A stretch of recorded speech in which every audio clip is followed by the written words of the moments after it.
রহমান শিকদার, বাড়ি আছে জয়নগর। বাবার নাম আতিয়ার রহমান শিকদার। আমি 2004 সালে চম্পা পারবিন, বাবার নাম আছে ইলিয়াস শেখ, গ্রাম আছে ছোট কালিয়া, তাকে বিবাহ করি। তা আমার একটা ধারণা ছিল 2004 সালে যখন আমি বিবাহ করি, বিবাহ করার পরে আমার আগের থেকে পূর্ব পরিকল্পনা ছিল যে আমার বউরে আমি লেখাপড়া শিখে একটা মাস্টার টাস্টার যাও একটা চাকরি বাকরি হয় এরম ব্যবস্থা করব। 2004 সালে বিয়ে করার পরে 2005 সালে সে এসএসসি পরীক্ষা দেয়। এসএসসি পরীক্ষা দিলে এসএসসি পরীক্ষায় সে ফেল করে। ফেল করলে পরের বার আমি আবার তার এসএসসি পরীক্ষা দেয়।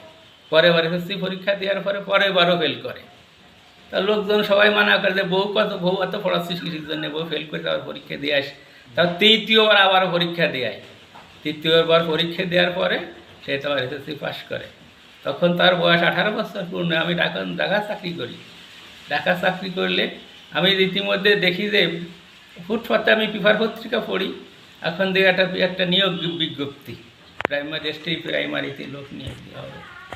আমি সেই মুহূর্তে ওই পত্রিকাটা কিনে বা ঢাকা বাংলা বাজার যায় দুটো প্রাইমারি গাইড কিনে আমি সেই মুহূর্তে সেই অফিসিতে ছুটি নিয়ে বাড়ি চলে আসি।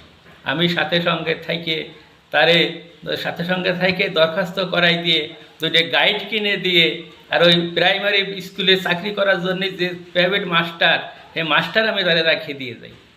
3 মাস পরে যখন পরীক্ষা হয়, রিটেন পরীক্ষা সে পাশ করলে বলে যে আমি রিটেন পরীক্ষা পাশ করছি। তখন আমি কিছু বাড়ি আসি। বাড়ি আসার পরে আমার শাশুড়ি আমাকে বলে, বাবা বাড়ির দ্বারে টিও আছে, উনি বলছে যে ভাইভাতে টিকাতে হলে 50,000 টাকা লাগবে, তাহলে সে ভাইভাতে টিকবে। তখন আমার বাবার জমি বন্ধক রেখে আমি তারা 50,000 টাকা সে ওলিয়ার টিওরে আমি সেই সময় দিয়ে আসি। এইখানে শেষ না, তখন 2012 সালে তখন আমলিগ ক্ষমতায় সবার অবস্থা জেলা পরিষদের সভাপতি। আমি তখন তো তার বাড়ি ক্ষমতা। আমি আর আমার ছোটো ভাই শুক্রবারের দিন যাইয়ে ভোরবেলায় সে সবার 2 পা অফিস জড়াই ধরি, বাবু আমার স্ত্রী এরকম ভাইবা দিতে আসতেছে, আপনি একটু দেখেন ওই জন্য ভাইবাতে পাশ করে। বাবু 2 ভবন জড়াই ধরছি। বলবো কে তুমি? আমি বলি আমি আত্মীয় শিখদের ছেলে, উনি আমাদের উকিল ছিল আগে, পরিচয় দেওয়া চিনলাম। 2 ভাব জড়া ধরছি আমি সেই সুভাষবাবুর। তুমি কোনো চিন্তা নাই, কাগজ ভর্তি চলে যাও, ভাইবা তো আমি দেখবানি। রবিবারের দিন ভাইবা দিতে হবে, তখন আমরা 2 ভাইয়ের সাথে গেছি। তারপরে খালি জিজ্ঞেস করছে যে সুভাষবাবু কী হয়, এই কথাটা জিজ্ঞেস করার পর ওরা আর জিজ্ঞেস কিনা ভাইবাতে টিকে গেছে। ভাই পরে পরীক্ষা দিতে ভাইবা হয়ে গেছে, ভাইবার রেজাল্ট এসে টিকে গেছে। এইখানে শেষ নাই, ভাইবাসে টিকার পরে 105 জন শিক্ষক জয়নগর কালিয়া উপজেলায় নেয়। তার ভিতরে ওর রোল নম্বর 93 যাই হোক 93 হওয়ার পরে মেধাভিত্তিক 4-5 জন শিক্ষক নিয়োগ হয়, আর কোনো শিক্ষক নিয়োগ হয় না। 4-5 জন শিক্ষক নিয়োগ হয়, আর নিয়োগ হয় না, ওরা সব ওয়েটিংয়ে রাখে। এর ভিতরে 32,000 স্কুল একসাথে সরকারিকরণ করলে গেলে এই 32 সব একটি যায়, ওদের আর নিয়োগ দেয় না। বলে হাইকোর্টে কেস করতে হবে। তখন আমার গাড়ির থেকে আমি 1 লক্ষ টাকা হাইকোর্টে দিয়ে আমি কেস করি। কেস করার পরে হাইকোর্টে কেস করার পরে ওইখান থেকে রায় হয়। রায়ের পর ওর চাকরি, এইখানেও শেষ নয়, চাকরি যখন পাশ হয় এখনও বলতেছে জেলার থেকে যে এইখানে মেধাভিত্তিক নিয়োগ হবে। কি না, মেধাভিত্তিক যখন নিয়োগ হয় কিন্তু ও নিয়োগ পায় না, আমার স্ত্রী চম্পা নিয়োগ পায় না, নিয়োগ কোনো রকম পায় না। ওই জায়গাতে কী করা হয়, ওই খোকন মাস্টার আছে কালিয়া, আমাকে স্কুলে মাস্টারি করতো, ও বলতেছে বাইরে 4.5 লক্ষ টাকা দিয়ে হয় তোমার স্ত্রীদের তো নিয়োগ দিতে হয়। তখন আমার বাড়ির জমি জমা এইডা বন্ধক সব রাখে 4.5 লাখ টাকা দিয়ে কায়দা করে ওরে ওই সময় নিয়োগ দিয়ে পানিহড়া স্কুলে নিয়োগ দেই। পানিহড়া স্কুলে 1 বছর চাকরি করার পরে আমি তারে আমার জয়নগর ঘরের মধ্যে স্কুলে নিয়ে আসি। স্কুলে নেওয়ার পরে এইখানে যখন শিক্ষকতা করতেছে, খুব সুন্দরভাবে করতেছে, করতেছে। এখন ইতিমধ্যে 4-5 বছর হয়ে গেছে। 2020 সালে ফেসবুক চালায়, ওই সাজ্জাদ নাম ওই ছেলের সাথে অপকর্মে জড়ায় যায়, ওর সাথে প্রেমে জড়ায় যায়। আমি শুনছি উড়ো, কিন্তু ও আমার স্কুলে থাকাকালীনই যতদিন রয়েছে আমার এই জয়নগর স্কুল ঘরের মধ্যে ওই স্কুল থাকাকালীনই আমার সাথে সে কখনো বুঝতে দেয় নাই আমারে যে প্রেম করে, পরকিয়া করে একটা ছেলের সাথে। আমরা বুঝতে দেয় নাই ভাই, কোনো বুঝতে দেয় নাই যে পরকিয়া করে, আমি বুঝতেও পারি নাই। আমার স্কুলে চাকরি করতেছে, একদিন আমার বলতেছে কি যে আমি স্কুলিতে একটু বদলি হতিছে, বলে বদলি হবা কিসের জন্য? বলে না দুদিনে বাড়ির ধারে ভালো কথা, বাড়ির ধারে লোকজন ভালো কথা বলে, আমি বলে মাস্টার বলে দাম দেয় না, আমি একটু দূরে যেতে চাই, আমি একটু দূরে যাইতে চাই। আমার মন তো সরল, আমার সেরকম বুঝতেও দেয় না যে খারাপ কিছু করতেছে, মোবাইলে ভেটটেম করতেছে, বুঝতেও দেয় না, বুঝতেও দেয় না আমারে। তখন আমি কইতে বদলি হবা, তা হও। যেই আমার স্কুলিতে তা বদলি হয়েছে ভুয়া রিপোর্ট দিয়ে। ভুয়া রিপোর্ট কিরম, মানে স্কুলে একটা কারণ থাকে কী জন্য আপনি এখান থেকে বদলি হচ্ছেন। ও লাগছে যে আমার বাড়ির থেকে স্কুল 9 কিলোমিটার দূরে, এই জন্য বদলি হচ্ছে, কিন্তু আমার স্কুলেই যে 1 মিনিট লাগে আমার স্কুলে যেতে, আমার স্কুলে যাইতে।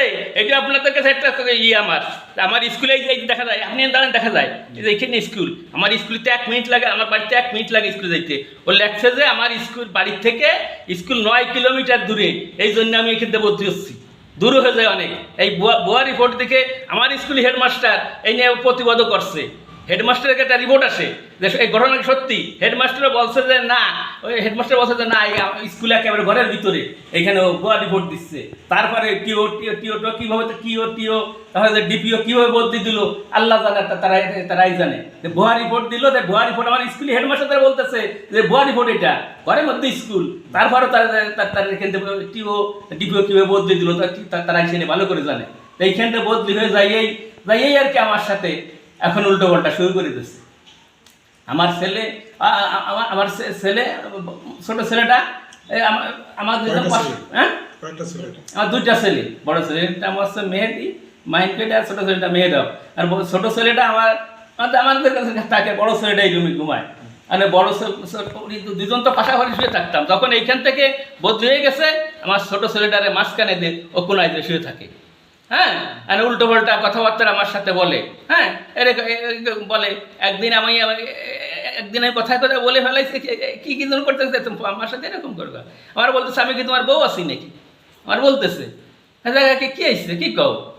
এ সময় কিন্তু ছাড়া খাড়া কি কও, কি কও তোমার বউ আছি নাকি, কি কও? সে কথা কয়ে গেছে। তারপরে কয়েকদিন পরে আর কি, কিছুদিন পরে এবার 6-7 মাস যখন হয়ে গেছে, তখন আর কি আমার 2টা ছেলে কালিয়া বেড়াইতে গেছে নানা বাড়ি। বেড়াইতে গেলে আর কুয়ার আমি বাড়ি থাকলে ওই রকম ওই কোনায় যে শুয়ে রয়েছে, ওর মনে তো শয়তানি চলতেছে, পুরো ওর সাথে করতেছে, মোবাইলে ফেসবুক করতেছে, ল্যাংটায় বন্ধু ছবি ছাড়ে দিচ্ছে, ল্যাংটাইয়ে ছবি ওই ছেলের কাছে দিচ্ছে, সেই ছবি হ্যাঁ ওই সাজ্জাদরে দিচ্ছে, ল্যাংটায় ছবি। সেই সাজ্জাদের বাড়ি জয়নগরী, এই গ্রাম, তার বাপের নাম সৈয়দ শেখ, এই গ্রামের বাড়ি। যার সাথে বিয়ে বইছে ওই ছেলে, যার সাথে বিয়ে বইছে ওই ছেলে, তার বয়স 30 হবে, এই ছেলের ছোট, এর বয়সের ছোট। আর আমার স্ত্রী বয়সের তো 40 বছর চলে প্রায়, আমার স্ত্রী বয়স 40 বছর চলে। আমার ছেলে অনার্স পড়ে, বুঝলেন নাই, আমার ছেলে অনার্স পড়ে, ওর ওরকম কম মনে হয় না। তার আমার ছেলে, বড় ছেলে অনার্স পড়ে, ওর বয়স প্রায় 40 বছর। তা ও যে ছবি ছাড়ছে ওই ল্যাংঠার মতো হয়ে ছবি ছাড়ছে ওই সাজ্জাদের কাছে, যার সাথে বিয়ে বইছে, সেই ছবি আবার আমার বড় ছেলের কাছে ওই সাজ্জাদ পাঠাইতে থাকতো, মা আমার সাথে প্রেম করে কিরম ছবি পাঠাইছে দেখ। ওই ছেলে, আর বড় ছেলে তো সে বড় ছেলে, সে না অনার্স করে, তার কাছে ছবি পাঠাইতে দেখ তোর মা আমার সাথে প্রেম করে কি ছবি ছাড়ছে। আর বড় ছেলে ওর মানে মারতেও গেছে এই নিয়ে, কি অবস্থা মা। হ্যাঁ, তার ওইখানে একদিন চলে গেছে। তারপরে একদিন আর হঠাৎ করিয়ে আমার 2টা ছেলে কালিয়া বেড়াতে বলতে গেছিলাম, কালিয়া বেড়াতে গেছে। তারপরে ওরা এখন এসে আমি শুয়ে রয়েছি, ওই কোনায় দিয়ে শুয়ে রয়েছে। আমাকে সম্পাতি এরকম করতেছো কিসের জন্য, কয় মাস ধরে আমার সাথে 2 কথা বলছি, বলার পর যে না আমিও তোমার বাড়ি থাকবো না, কি কিসের জন্য।